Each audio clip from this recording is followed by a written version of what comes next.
স্বপ্নভঙ্গের হতাশায় এক কঠিন পরিস্থিতিতে বাংলাদেশ। বিনিয়োগ নেই, কর্মসংস্থান নেই, আইন শৃঙ্খলা পরিস্থিতির অবনতি, বেড়েছে দারিদ্র্য। শুধু সবজির দাম কম বলে মানুষকে আর সান্ত্বনা দেওয়া যাচ্ছে না। কঠিন পরিস্থিতি থেকে মুক্তির একমাত্র উপায় হতে পারে তারেক রহমানের দেশে ফেরা। তার আগমনের উচ্ছ্বাসের জোয়ারে গতি আসতে পারে অর্থনীতিতে। নির্বাচনী আবহে বন্ধ হবে বিভেদ ও সংঘাতের রাজনীতি। 25 ডিসেম্বর দেশে ফিরছেন তারেক রহমান। তারেক রহমান শুধু একটি নাম নয়, গত 17 বছরে তিনি বাংলাদেশের নির্বাসিত গণতন্ত্রের প্রতীক হয়ে দাঁড়িয়েছেন। আওয়ামী লীগের ফ্যাসিবাদী শাসনে লাখ লাখ মানুষের বিরুদ্ধে মামলা দায়ের করা হয়েছে। নিজের বাড়ি ঘর ও আপনজন ছেড়ে থাকতে হয়েছে অনেককে। দেশের প্রধান রাজনৈতিক দলের শীর্ষ নেতা হওয়া সত্ত্বেও শত শত মামলার মুখোমুখি হতে হয়েছে বিএনপির ভারপ্রাপ্ত চেয়ারম্যান তারেক রহমানকে। দেশে আসার পথ রুদ্ধ করে দেওয়া হয়েছিল তার। মায়ের কারাবরণ, অসুস্থতা কিংবা ভাইয়ের মৃত্যু, জীবনের বহু সংবেদনশীল মুহূর্ত তাকে কাটাতে হয়েছে বিদেশ বিভুঁইয়ে। 17 বছর ধরে বিএনপি নেতাকর্মীরা স্লোগান তুলেছেন, বীরের বেশে বাংলাদেশে ফিরবেন তিনি। অবশেষে তিনি জানিয়েছেন ফিরছেন 25 ডিসেম্বর। এমন এক সময় তিনি দেশে ফিরছেন যখন দেশ উত্তাল, নিরাপত্তার ঝুঁকি নিয়ে উদ্বেগ আছে, নির্বাচন নিয়ে অনিশ্চয়তা আছে, বাংলাদেশ নিয়ে বিভিন্ন দেশি বিদেশি শক্তির নানামুখী ষড়যন্ত্র আছে। অন্যদিকে শুরু হয়েছে বিভক্তির রাজনীতি। নানা ধরনের ট্যাগ দিয়ে মানুষকে বিভক্ত করা হচ্ছে। মানুষের ব্যক্তিগত পরিচয় মানুষের সংকট হয়ে দাঁড়িয়েছে।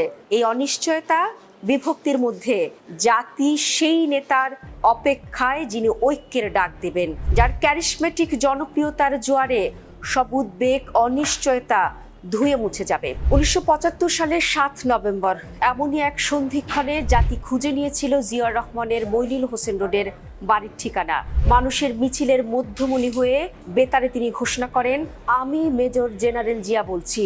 জনতার নায়ক জনতাকে সাথে নিয়ে নতুন বাংলাদেশ নির্মাণের কাজ শুরু করেন। এবারেও জাতির এক সন্ধিক্ষণে মানুষের মাঝে ফিরছেন তারই পুত্র তারেক রহমান। কৈশোর থেকেই রাজনীতির সাথে প্রত্যক্ষভাবে যুক্ত তিনি। যৌবনে যুক্ত হন দলের নেতৃত্বে। সারা দেশে বিএনপিকে সংগঠিত করেন। 2002 সালে পান বিএনপির কেন্দ্রীয় কমিটির যুগ্ম মহাসচিব পদ। তারেক রহমান দেশব্যাপী দলের মাঠ পর্যায়ের নেতা, কর্মী ও সমর্থকদের সাথে ব্যাপক গণসংযোগ শুরু করেন। প্রধানমন্ত্রীর সন্তানের পরিচিতি থেকে বেরিয়ে এসে দলের একজন দক্ষ সংগঠক ও সক্রিয় নেতা হিসেবে সারা দেশের মানুষের মন জয় করেন। 2007 সালে 111-এর সামরিক সরকারের হাতে কারা নির্যাতিত হন তারেক রহমান। 1.5 বছর কারাবন্দী থাকার পর 2008 সালের 11 সেপ্টেম্বর চিকিৎসার জন্য লন্ডনে যান। তার অনুপস্থিতিতেই তার বিরুদ্ধে একের পর এক মামলা ও সাজা দেওয়া হয়। গত বছর আগস্টে শেখ হাসিনা ভারতে পালিয়ে গেলে সব মামলা ও সাজা থেকে মুক্তি পান তারেক রহমান। 17 বছর লন্ডনে বসে দল গুছিয়েছেন তিনি। দলের প্রতিটি জেলা উপজেলা পর্যায়ের সংগঠন ও গণসংগঠনের সাথে সরাসরি যোগাযোগ রেখেছেন তারেক রহমান।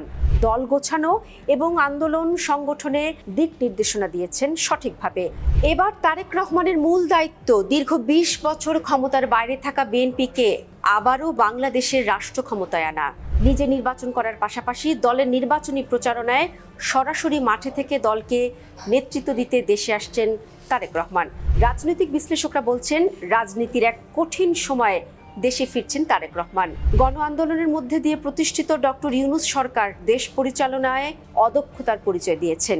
আইন শৃঙ্খলা পরিস্থিতির অবনতি, বিভেদের রাজনীতি এবং দেশি বিদেশি ষড়যন্ত্রের কঠিন পরিস্থিতিতে তারেক রহমানের প্রথম কাজ হবে দেশকে ঐক্যবদ্ধ করা। জুলাই অভ্যুত্থানের পর মানুষ আশা করেছিল দেশে গণতন্ত্র প্রতিষ্ঠিত হবে, আইন শৃঙ্খলা পরিস্থিতি স্বাভাবিক হবে, অর্থনীতি এগিয়ে যাবে। কিন্তু মানুষের স্বপ্নভঙ্গ হয়েছে। এই স্বপ্নভঙ্গ থেকে উত্তরণের একমাত্র পথ তারেক জোয়ার।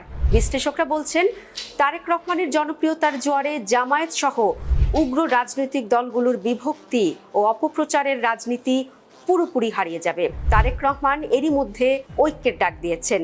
সবাই মিলে দেশকে এগিয়ে নিয়ে যাওয়ার কথা বলেছেন।